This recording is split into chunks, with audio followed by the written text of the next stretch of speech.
Ladies and gentlemen, welcome to another episode of Master Phil in your corner with your host, Master Phil. Hey guys! Wow, great! A lot of stuff going on. Yeah, Master Phil here, Master Phil in your corner. It's our first broadcast of 2021, and here, as usual, is my partner in crime, Dougie Fresh Friedman, at the Undefeated Media Studios, and of course, we have the team mascot Lulu in the house, laying down, finally not trying to have her way with everyone, and then we have a new guy. Yes, we do. Yeah, new guy. That's B-roll. B-roll. He's doing the B-roll. He's doing the B-roll. So he's make a little appearance here on the podcast, and it's 2021. It is. Wow, a lot of stuff going on. We're all supposed to clear up, but it's also all supposed to be finished now. Yeah. No, 2022, and I'll tell you. I mean, I remember when Tom Pateri was on. And he said, "Yeah, 2022. I'm gonna have to go with him." Now, I thought this stuff was gonna be cleared up because I thought, we were the land of the free and the home of the brave, and evidently not. So, but stuff's a little bit crazy, and there's something that I was actually discussing today with my doctor. I had my checkup today, and usually we do the blood work before, and then we meet and blah blah blah blah blah. Mm-hmm. But we didn't do the pre blood work. We did it when we were there. But I got my blood pressure taken. Okay, and, I'm a pretty intense guy, but I work out like a maniac, let's say. Mm-hmm. But my blood pressure was 102/70, which is pretty darn good. Tough to achieve much better than that. And as you know, I don't take anything. I went through my pre-screening. They're like, no, I take no medication, nothing. My weight has stayed the same for over 35 years, relatively. Mm-hmm. And my doctor and I were talking about healthy living and how she says she really supports my efforts that we're doing here. And, as many people know, some don't know, I've been through a couple different things. These two major catastrophes that happened to the United States affected me personally, especially in the financial realm. I was a 9/11 survivor, supposed to be in Tower 2. I had my office there. Wanted to work for Sun Microsystems. Things that day made me, come in late, and I saw the second plane hit Tower 2 in front of my face, live, not on TV, live. And then the COVID, was, American Eagle MMA kettlebells was crushing it. We were killing it. I mean, I just saw one of the posts for a year ago, like Facebook posts, and here this is my classroom is just packed to the gills, with students, and now the business is not there anymore. Mm-hmm. So now COVID affected me adversely as well. But what does that tell you? How do you get through these things? And look, my situation is not unique, and there's people who are a lot worse off than me. And I have so many friends whose businesses have gone under in this, and some of them don't have other skills. Now we see like all those guys on the pipeline, right? I was just about to say that. Yeah, their jobs are gone. That's what they do. That's what their trade is. You're going to go and retrain them now? Come on, I see. Over 500,000 restaurants are closed. Mm-hmm. Over 500,000. So what is that? That's your waiters, your bartenders, your valet parkers, the busboys, the cooks, they're all gone. What are they doing? So 500,000 times at least 10 people per restaurant. What's that? Billions. Yeah. Well, millions. Yeah. So I know you have a huge portion of the society out of work, and the answer is not this stupid little $600 stimulus check. And first of all, that's not going to stimulate anything. Okay, that's a relief check. Let's get it real. That is not a stimulus check. This misnomer being applied to this pittance of money is a joke. Okay, how about like letting things get open and doing it properly? Of course, protect. I've always maintained this: protect the at-risk communities, and let everybody else get back to work, get back to teaching. Kids are getting shortchanged on their education right now. It's pathetic. These young kids staring at a screen all day. Physically, it can't be good for it. It cannot be good for them. Mentally, it's destroying them. The social skills are being decimated. They're missing out on these parts of life they're never going to have. I mean, look at they just canceled the Division III basketball season.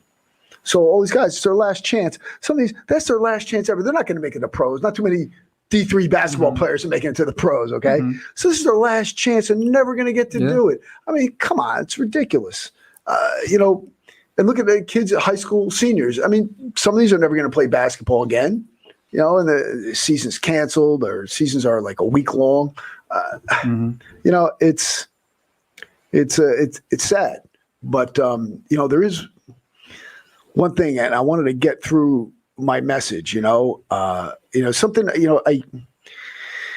we're in 2021 right now, and I clearly see, where I'm needed and what my mission is. Oh, and Lulu wants to chime in. She wants to say hi to Doug. I've always operated on the premise that, you can't save the world, just try to affect your piece of it. Well, the thing is, what happens when you've reached critical mass and you're a piece of it? Well, what are you going to do then? Where do you go then?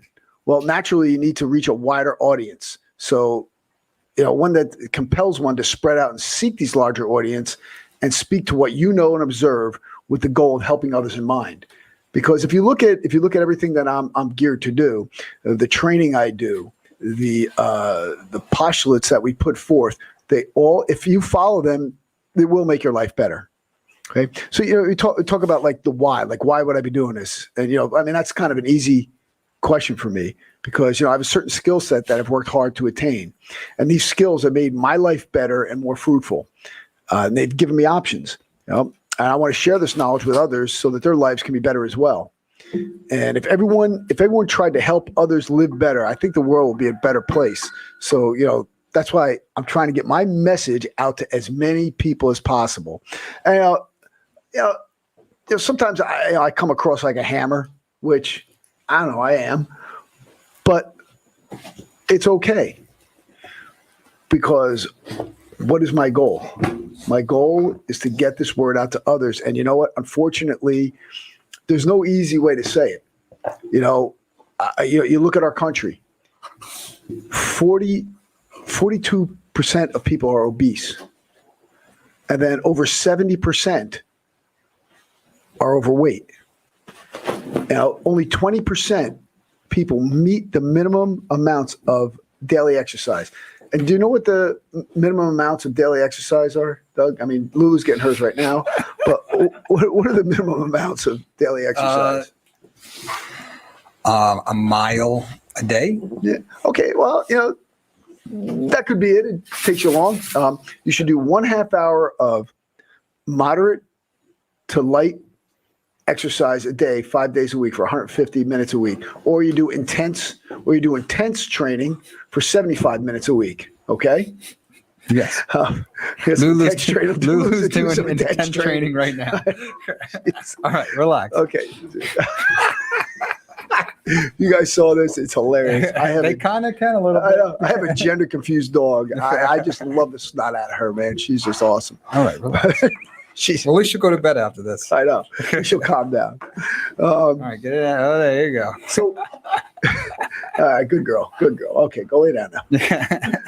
So, if you look at this and you say, well, what is the secret? What is the secret to this? I mean, look, I see people who lost their business. People, I lost mine, sold the building, all kinds of stuff, right? And basically didn't miss a beat. Does it bother me a little bit? Yeah, but you know what you do? You move on. Okay. And I mean, there's one thing that I've learned in life. It's the only thing you can control is your response to things that happen to you. So if you operate on that premise, it saves you a lot of angst. But I'll tell you the one thing that's helped me, and the one thing that we really need to stress is strength. Strength. Strength is a choice. You know what? So is weakness, though. You know, weakness is a choice too. You get up in the morning.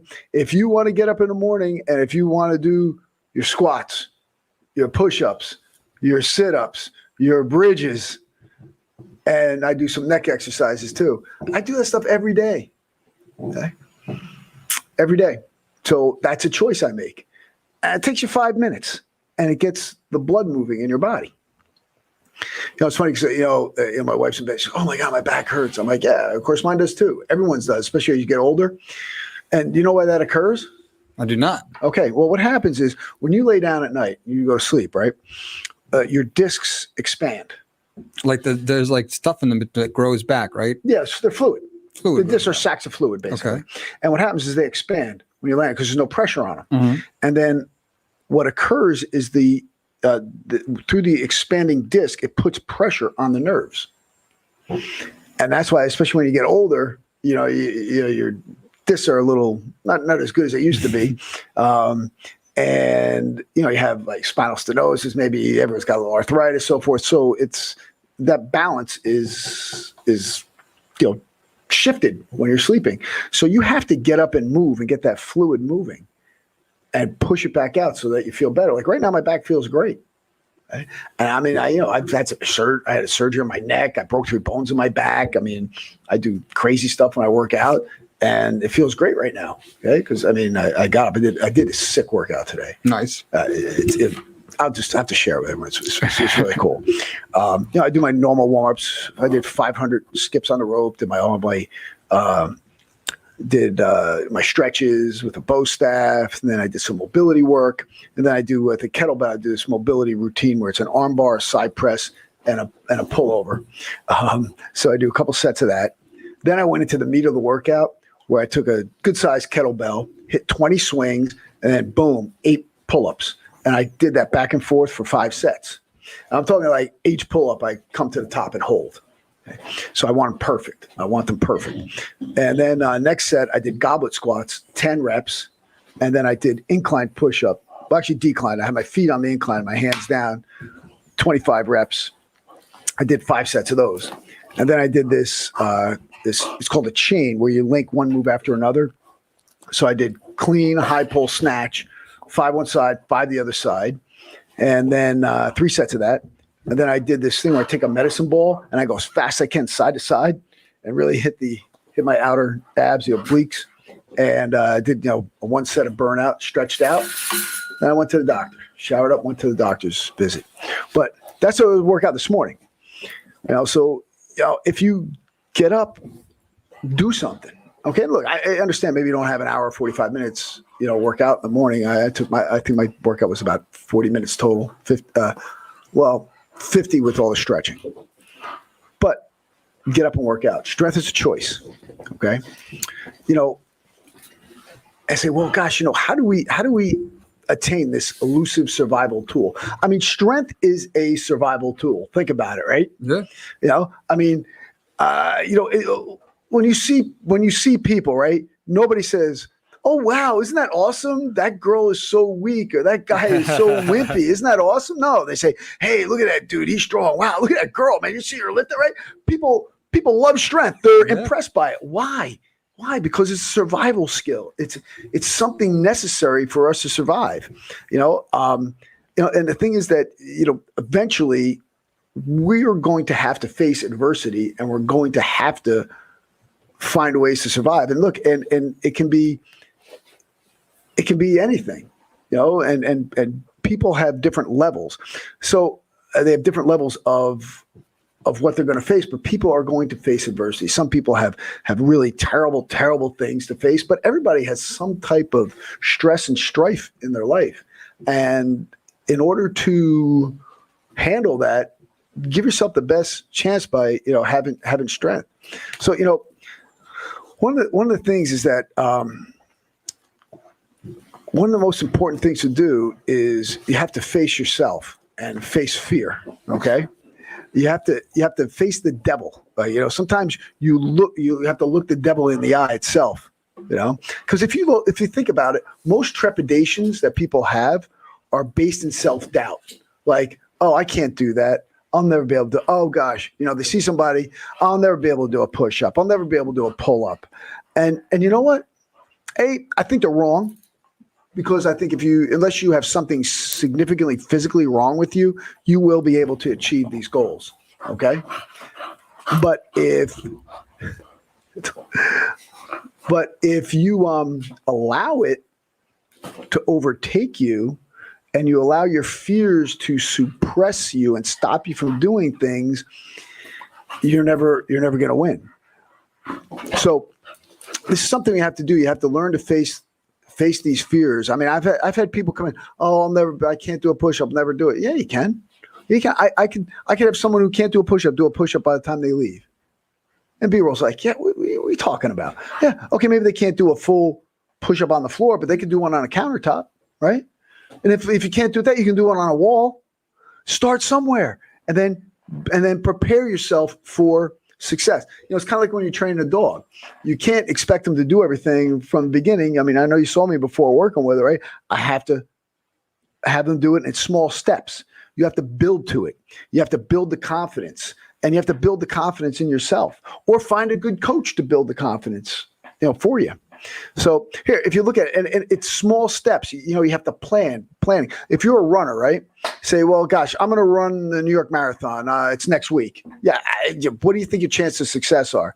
Not too good, right? So what you do is you start by jogging a mile. Start a year before, or maybe 2 years before. Start by jogging a mile, and then build up. And that's what you have to do. You have to set yourself up for success, but you have to believe that you can do it. And don't look at the whole totality of the situation. Look at in chunks. Look at in chunks. So, I touched on the fact that I had 2 major catastrophes in this country, but again, caused major shifts in my life. But you know what? Everybody has stuff that happens to them. People, loss of a loved one, maybe a divorce, a major injury or illness, you lose your job and you can't get another one, So, and if you look at what's going on now, I mean, people need strength more than ever. So, and you say, well, what are the different types of strength? Well, to me, there are 5 pillars of strength. 5. Okay. So, physical strength. This for most is the easiest one to spot. See someone with broad shoulders, rippling back, powerful haunches, muscle-laden legs. And, when people think of strength, their minds conjure up this image, the Atlas holding the world on his back, Aphrodite. You think of these Greek gods and goddesses and so forth. And, these images of strength come to mind. And it's like, well, so how do you develop physical strength? There's a lot of ways to do it. It can be very simple with calisthenics. And when kids are starting off, I recommend that they focus primarily on calisthenics. Calis are great for kids. Good for adults too. I do them all the time. I love kettlebells and, of course, dynamic tension. And, of course, all 3 of these modalities are addressed in what program, Doug? The Body Build Method. The Body Build Method. Maybe we should roll that URL up there for people to get involved in the Body Build Method. And,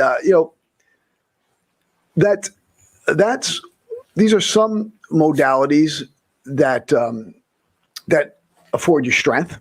Okay. Now, there's another wide variety, of methods. You have weight training, suspension training, exercise bands, all kinds of stuff, rock climbing, like things like that. And this stuff, will all build strength.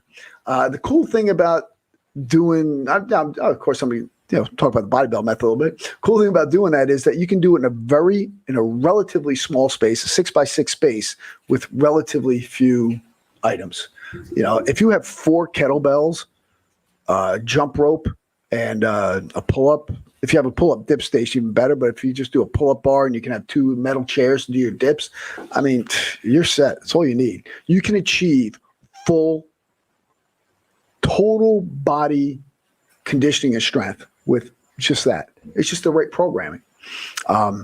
So, the physical strength, and, let's talk about physical strength a little bit. I say,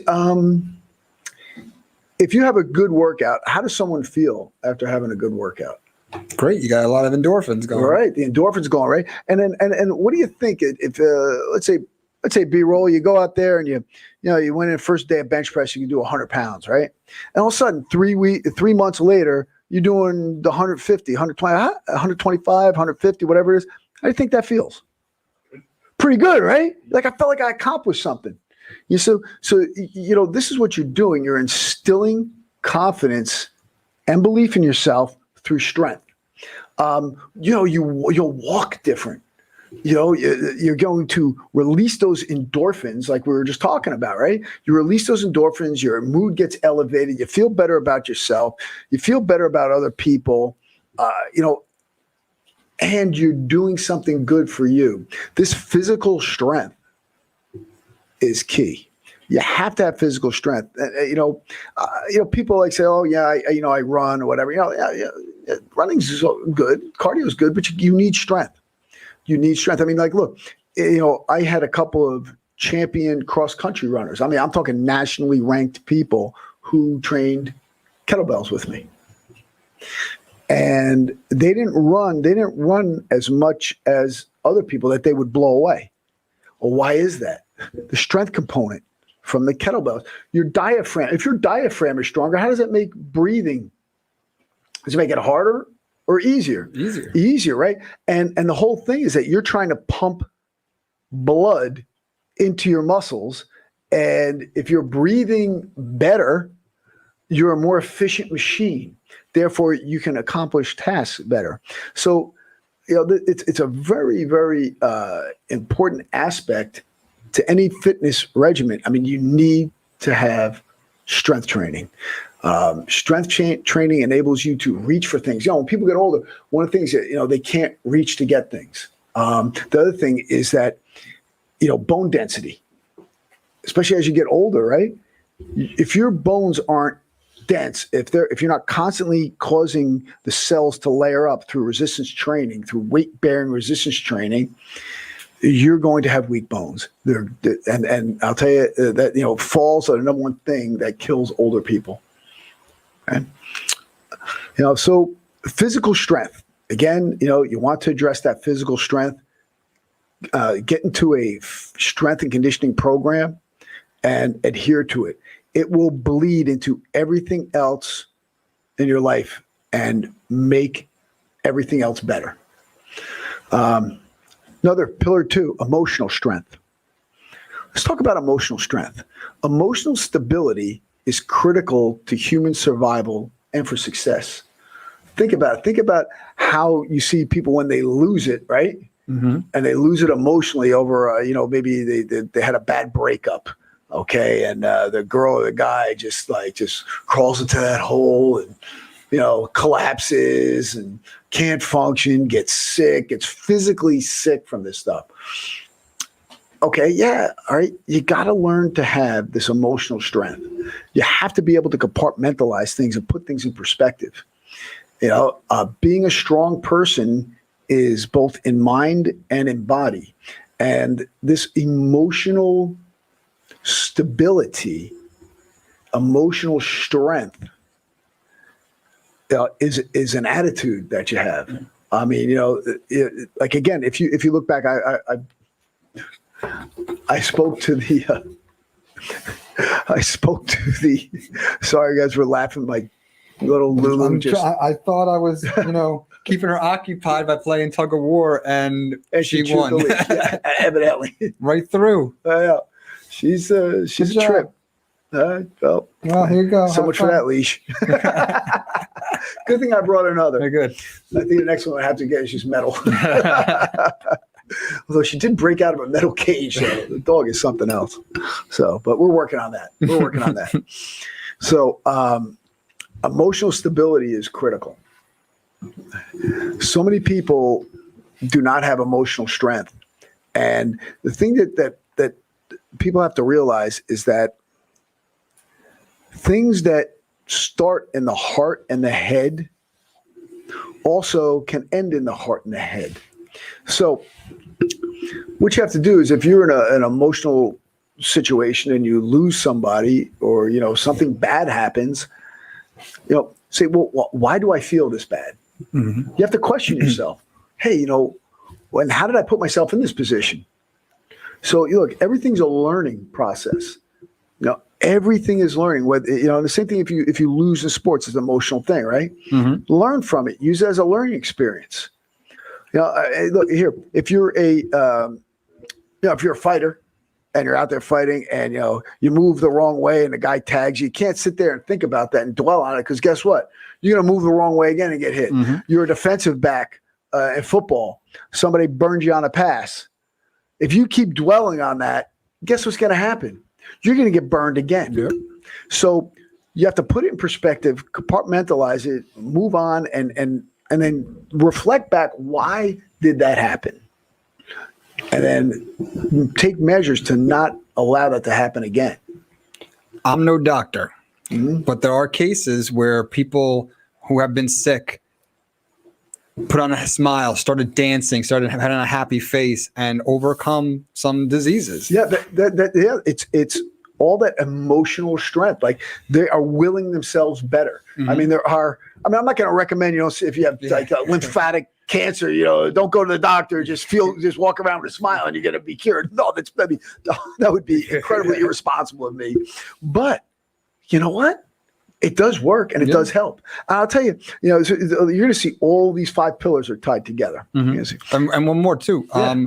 When you're they say when you lose control of your car and you're in the snow, what you look at is what you go towards. So that's why people they're trying to avoid the telephone pole and they go right for it. They're looking at it, they go right for it. Yep. So they tell race car drivers and stuff, their head is always going where they want to go rather than. That's good. That's a good point. You want to steer out of this. And I ride a motorcycle. So when I took a course, and you want to put your head where you want to go. You want to go. Yeah, I took that same course 25 years ago. Yeah. It's a good course. Yeah. Hey, we're both still alive. Yeah. Knock wood, right? Now, mental strength.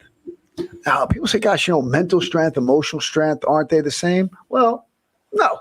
Okay. Sometimes people tend to confuse it. Are they closely related? Yeah, of course. But this is the mental strength is where the aspect where your drivers and your motivation come from, your resolve, to adhere, to stick to a program, to stick to your commitments. Again, I'm going to bring this up again, and I know I sound like a broken record, even though most of you younger people don't even have a record. But what that happens is a broken record skips and keeps saying the same thing, repeats, is stuck in a loop. So what would that be nowadays digitally? That's just like I don't know. a typical operation. So basically what you have to do is commit yourself to this. Okay, I'm getting up every day. I'm doing my squats, my push-ups, my sit-ups, my bridges. I'm doing that, my neck stuff, whatever it is, and loosen up. I'm doing that every single day. Every day. And if you commit yourself to that, you make a promise to yourself. That is part of mental strength. Adhering to that. I did... I think I touched on this before, right, during our Get Uncomfortable, where I read about this Indian tribe where to be a brave, you had to run with a cup of water in your mouth for 2 miles without swallowing it. And I wound up doing it twice in my lifetime, and I'll never do it again because I did it. It's ridiculously hard. But, that's part of mental strength, making yourself uncomfortable. Going out of your comfort zone. So that she says you really do them because you wake her up. Yeah. Yeah. I know. It's like, oh. Yeah, well, everybody's got to get up at some time. So get up, you stick to your program. This is how you're going to develop that mental strength. And look, are you going to fail sometimes? Are you going to miss? Yeah. Okay. And it's going to suck in the beginning. It's going to suck. And we're going to talk about the 90 days of suck, because that's also in here too. Because, anything that you do, guys, we're going to circle back on this to let you know, but anything that you do takes 90 days of suck. All right. It's just to exact any type of change, whether it's a diet, whether it's a workout regimen, whether it's a emotional reformation thing, whatever you're doing, reformation thing. It's 90 days of sucking. Okay. Here's another thing. Fiscal strength, pillar number 4, fiscal strength. Money, money, money. It all comes down to the dinero, right? Money can't buy happiness, but it sure can make the misery more tolerable. Okay. It's like, so, but everyone says, well, how do you attain fiscal strength? What are you talking about? How much money gives you fiscal strength? Well, you know what? That's different for everybody as well. What really gives you, at different points in my life, I need different amounts of money for fiscal strength. But you know what? This is the thing that ties into the emotional, ties into the mental discipline, right? Spending. People buy stuff they can't afford. You may as well just finish chewing it. People buy stuff they can't afford. So what happens? Okay. You see this, I'm just going to use some round numbers here. Let's see, you see a pair of the Air Jordans, they still make those? Yeah. Okay. How much are they now? Like $200? At least. Okay. So you see this 200 pair, right? About $200? Okay. So you see this pair of Air Jordans. I love Michael Jordan. I think he's the best basketball player. I know people are going to fight me on that, but it's okay. So you see these Air Jordans. You go out, you drop your credit card on them, right? Mm-hmm. And you get them. Oh, they're on sale. They're $189. Oh, okay, great. After taxes in this state, probably $350. So let's say round numbers, you're $200. Okay. So you get your credit card bill in the mail. So how much do you think that on that $200 bill, what's your credit card company going to tell you owe them that month, Doug? $235. No, those are your minimum payment. Minimum payment for the month? Yeah, well, let's say it's for that particular thing. Let's just keep it simple. This is the only thing you put on that credit card. I don't use a credit card because I don't want to put myself in debt. Exactly. I'll tell you what happens. Because what I do, I use a credit card. I'll talk on that too. Mm-hmm. But I don't put myself in debt. Okay. I use their money. Nice. Okay. So what happens is you pay for that $200, right? Yeah. The credit card company says, oh, you owe a minimum payment of $20. So maybe it's like 10% of the bill. Mm-hmm. But guess what? The credit card fees, the percentage is like 21, 22, whatever percent, right? Yeah. So that's accruing. And you get a bill in next month. Let's say you didn't bother, you paid your minimum. Oh, yeah, just pay $20. And guess what? All of a sudden that $200 is now like $235. By the end of the year, those things are $400. Okay. So what you should do is save your money first. Mm-hmm. Look, think about it this way. It's just having a little discipline. Look, you're going to get the shoes anyway, right? You want to get the shoes. So what if you save up to get those shoes?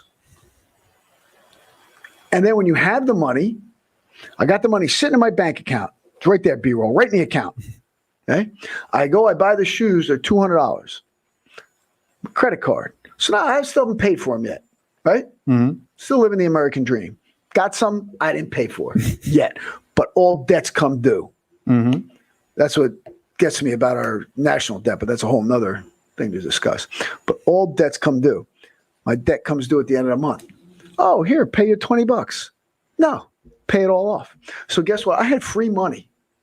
I wore those free for the whole month.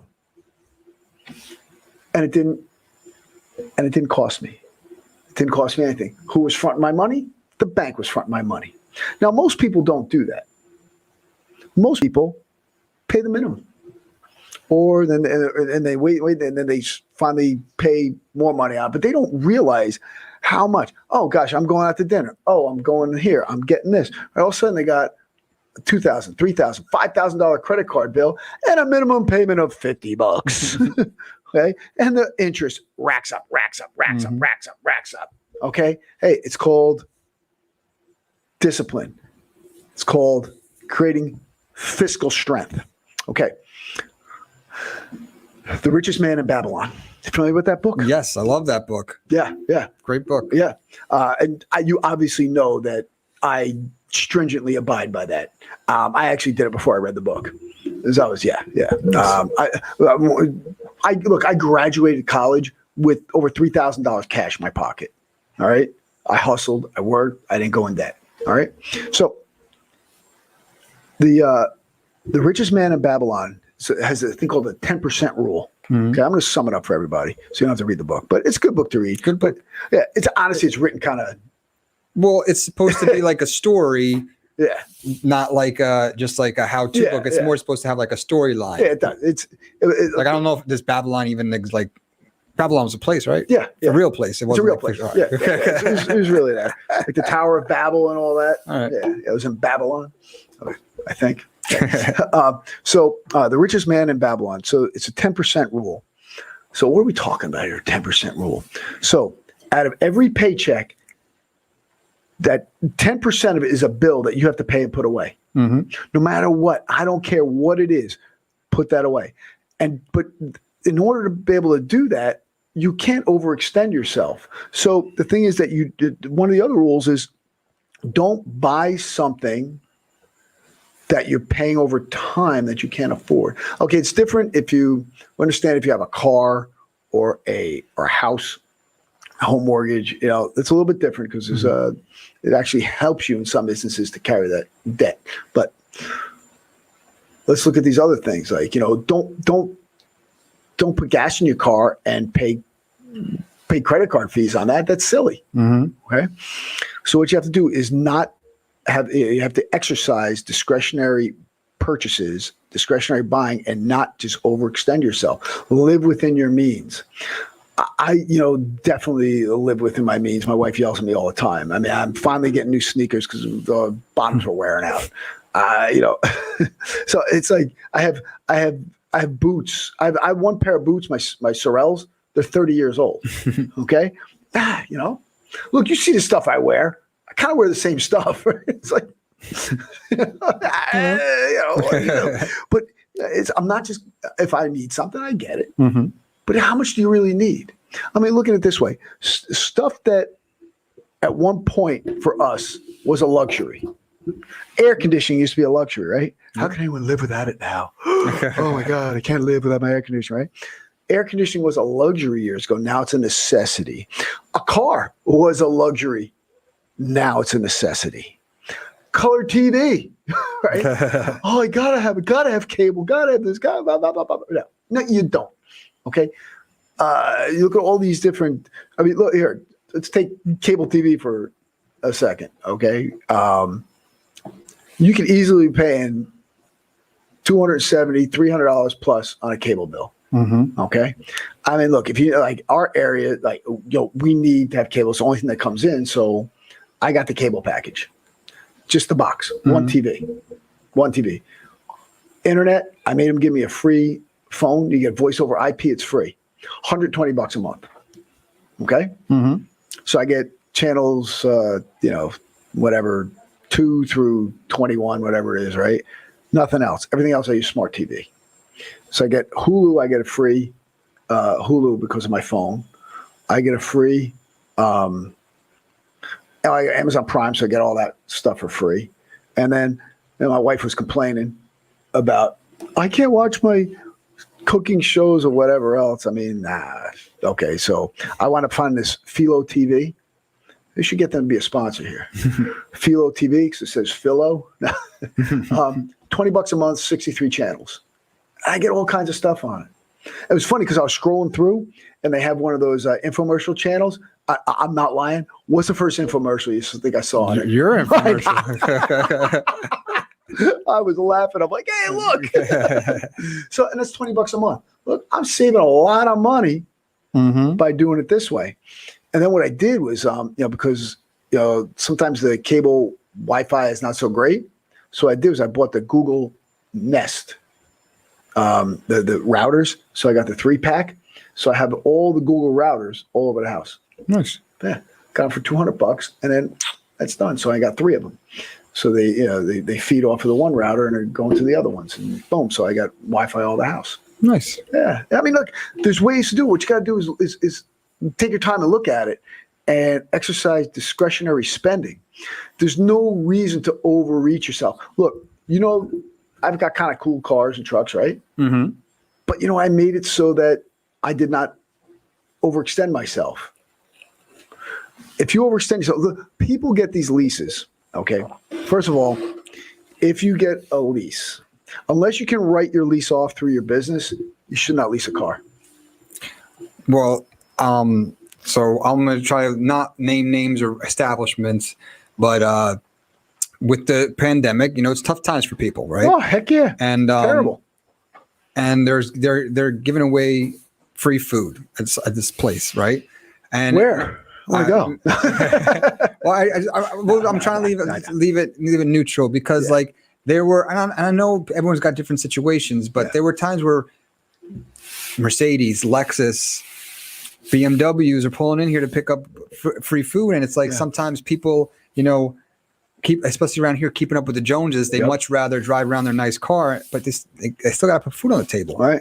They don't want to drive that Honda or that whatever. Listen, I'm gonna tell you something. When I was working for Sun and I had my school part time, okay, I'd gotten divorced, and after I bought my place, and I said, oh well, it's time for me to treat myself. I'm divorced. I got I'm making good money, and so I went and bought myself a BMW 330 Ci convertible. Okay, Nice. that was cool, right? Yeah. Cruise around. Well, a year or so later, I wound up getting laid off. Okay, so you know what I did? I sold the car. I sold it. I'm like, I don't need this thing anymore. Oh, by the way, I bought it cash too. So I sold it. I got it for almost what I paid for it. So I drove it, free for like a year and a half, whatever it was. Mm-hmm. And then I got, you got some people snatching. We got to talk to them. Mm-hmm. So then, what did I say? Where was I? You sold the car. Oh, I sold the car, and I bought a used one of those Jeep Cherokees. Mm-hmm. Kept that thing for years until I was able to build up. I got you. Oh, so like we have some people chiming in here. So we said like RKC snatch test. We'll hit Amy's first. So RKC snatch test, requires a lot of mental strength. Yeah, yeah. You take a kettlebell, and depending upon your weight, actually it's less weight for me now, but when I did it, because I'm older, I'm over 50, you take a 24 kg kettlebell, which is 53 pounds, and you have to do it 100 snatches in under 5 minutes. Okay. Uh-huh. Yeah, it's pretty tough. We got my boy Gerardo here. Yeah, I know. It's like talking about like people getting let go. Hey man, it's tough. I mean, I have not said that it's not been tough on people, right? Mm-hmm. Hey, you know what? But you know what? We have to maintain our strength and our positivity. You know what? And physical training can help you get that. Like that's a whole reason that I'm doing this whole podcast today, 5 pillars of strength. So let's go back to that. Let's go back to the. We're not. I wasn't mean that, and we're not talking about like knocking that. We're just saying you got to keep your mental health. You might have to adjust your life. Yes. To your means. Right. This is what I'm talking about. I adjusted my life. Okay. You know what I did then? I got rid of cable TV. Yeah. I rented out rooms in my condo so I could keep it, and I figured it out. Yeah. I figured it out. You got to do something because no one's going to do anything for you. Right. And that's the thing. You think you're going to rely on the government to help you out? They can't even help themselves out. Right? So they just help them. All they do is help themselves out. They're supposed to be there representing us, and they're taking care of each other. And they put these stupid fights with each other up there, like they're, in the back room. It's and you know what? Just think about this. I'm going to throw this out there. I have lawyer friends. I love you guys. You're awesome. But I'm just going to throw some stuff out there. Uh-oh. Okay. Anybody ever been to divorce court? I have not. Sorry. Okay. Here. You're in divorce court, right? And you got these attorneys on either side, right? And they're ripping into each other, right? Like kicking each other's butts. And then they go and they talk to the judge. Everyone's all nice and nice. And they come back and they rip, right? And then when it's all over, they're walking out with each other. The attorneys who are just killing each other, okay? They're walking out with each other. They're chums. They're buddies. So look at it this way: if you're thinking of you can get the truth from the government, just think about this. Think about this. Lawyers in school are given a situation. I'm going to do a very egregious, disgusting scenario. Let's say this guy raped this girl. That's disgusting. 100%, right? This guy raped this girl. We got DNA. We got a witness, blah, blah, blah, blah, blah. She went to the hospital, all this kind of stuff, right? Yet the attorneys in school are given a premise and they have to defend it. And they have to defend both sides. So you're sitting here, you know the truth. And yet, are they presenting the truth or are they trying to manipulate the law to get to what they want? Which one is it? They're manipulating the law. There's one truth. Something happened. There's no denying that a certain occurrence transpired, right? Mm-hmm. Something happened. And now you're trying to convince the judge or the jury that this didn't happen, this person's lying, when you know they're not. This is an issue, and this is who we're putting our trust in. Mm-hmm. This is who we're putting our trust in. Okay? Then this is what the politicians do. I mean, going in another direction, another example that's not as as horrifying is the whole the GameStop thing that just happened. Yeah, I know. Literally changing the rules mid-game, turning off regular people from being a part of the game because they were. It's like playing in the Super Bowl in the fourth quarter. It's 4th and goal, and you didn't get it, and they're like, oh, we're gonna give you 2 more downs. Yeah. Give it another try. Oh, no, it's really funny. It happened to me one time in this tournament I'm in. Yeah, I'm fighting in the finals, and it's for this fighting a Puerto Rican champion, this, that, and the other thing, right? It was down in Tinton Falls, New Jersey. It was for this team to go, blah, blah, blah, blah. So I win, okay? And they say, oh, no, we're going to extend the fight to more points. So it was supposed to be best 5 of 7 points. now. Right. Best of 7 Yeah. now. and then it went to best of 10. And then when I got that, then it was best of 10. And I'm like, you know what? I'm out of here. I walked out. I bowed out. I said, you know what? I won. I won twice. And now you're changing the rules? Goodbye. And I walked. I said, go. Go let your substandard, let your other fighter go and represent and lose. I care less. Because he was the one they wanted. You can't change the rules. Like here, she's got your last name. Yeah. I don't have many relatives. So yeah. Okay. Well, hopefully not related to her. Her name is Adrena Friedman. She's the CEO of NASDAQ. So she definitely don't know her. We're not anything close to that much. She got up there this whole thing with the NASDAQ, with the whole thing. She was talking, of course, on the behalf of NASDAQ and was addressing the whole GameStop, AMC situation, right? Mm-hmm. And how basically she was justifying the fact that they monitor social media, and when they see trends that they don't like, they get involved, and they go there to shut down. They shut down Robinhood, and there was some other ones too, right? There were a lot of them. Yeah, and saying, oh, it's we shut it down because our guys are getting affected. Oh, because the hedge fund guys were losing billions because some regular people kind of figured out their scam they've been doing forever. Hey, listen, I don't know much. I don't know a lot about hedge funds. I was an economics major. I know about economics, and I know that the whole premise behind our capitalist system was to infuse money into companies with good ideas, good products, so forth, and then you can have a product or a service, that's available to people. And if you don't have the financing, you give people the opportunity to get involved in it. And then people get hired and blah, blah, blah, blah, blah. And to me, that's that's more of the pure capitalist ideal, not these like putting Bass Pro Shops out of business. That whole thing. You should watch that documentary. It's crazy. That's not what it's about. So, if you're talking about fiscal strength, don't put yourself in these positions and dependent upon those who aren't going to look out for you. But it's so funny. I went out. She used the term pump and dump, and she used it twice. So I had to comment on it. Like, she said pump and dump twice. And then I ripped into it a little bit, but a couple people liked my comment on YouTube, so it was kind of fun. But I know we're talking about fiscal strength, but the thing is that the little guy, all of a sudden, what are they doing with the free market? That's not a free market. It's not a free market. A free market is not your chosen people win. A free market is everyone should be allowed participation, not just the chosen ones, not just the people in your little club. And because of this now, a lot of people are going to start pulling their money out of the market. Yeah. And, this new cryptocurrency wave is taking off where people are like, you know what, this system's rigged.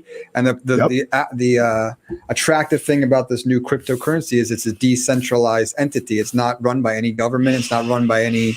So everyone, the I'm still not doing that.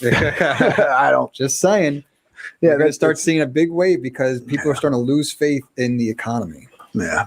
Well, I mean, you can see that. Yeah. Well, the rigged system. I mean, it's rigged for few to be on top. Mm-hmm. So, what's the last element here? Number 5. How about spiritual strength? I like it. Okay, spiritual strength. Pillar number 5. Okay, so belief in a higher power of some sort is essential for peace and strength. Okay, people always look to someone for strength. There's something. And you know what? I know that there's agnostics, atheists out there, whatever you are. You know what? If you don't want to turn me off, turn it off. I could care less. But you know what? You're arrogant.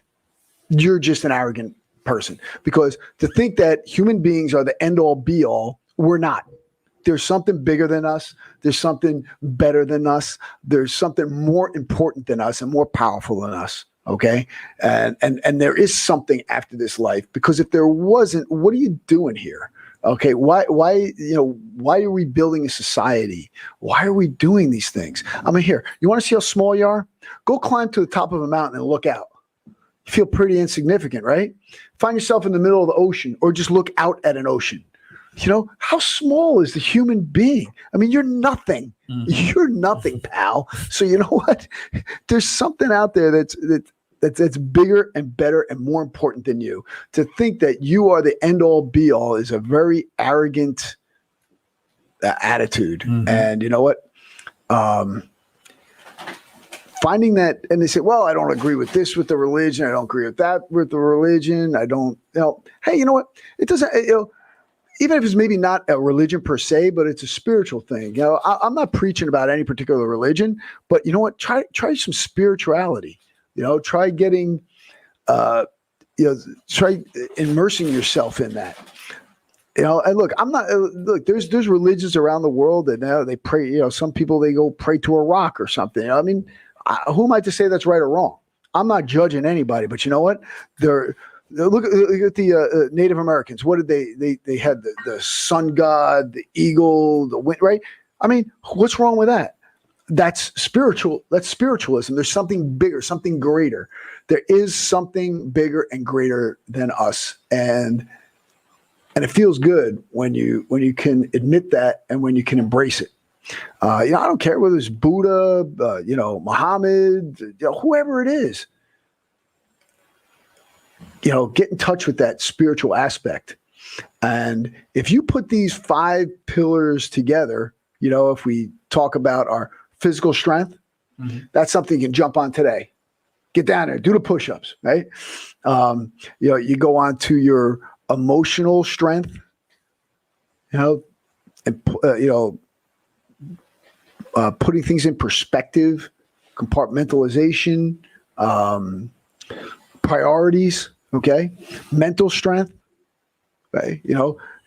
Practice your resolve, find your drivers and embrace them. See what motivates you. fiscal strength, being responsible with your spending, and put your money away. We got a sidetrack on that because I was talking about the 10% rule. So after you've saved that money for a year, now you want to invest that money properly. So take that 10% that you've accrued and then make it work for you. So he calls it his children. Now that you have your children, put your children to work. Yeah. So that's what you want to do too, is take that money and make it work for you. That's how you accumulate wealth. And look, I know plenty of people who make tons of money and they don't have anything.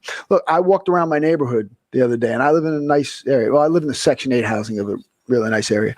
But I looked at a lot of these people's house, like 2-3 times the size of my house, right? Guess what? Their driveways weren't shoveled. Why is that?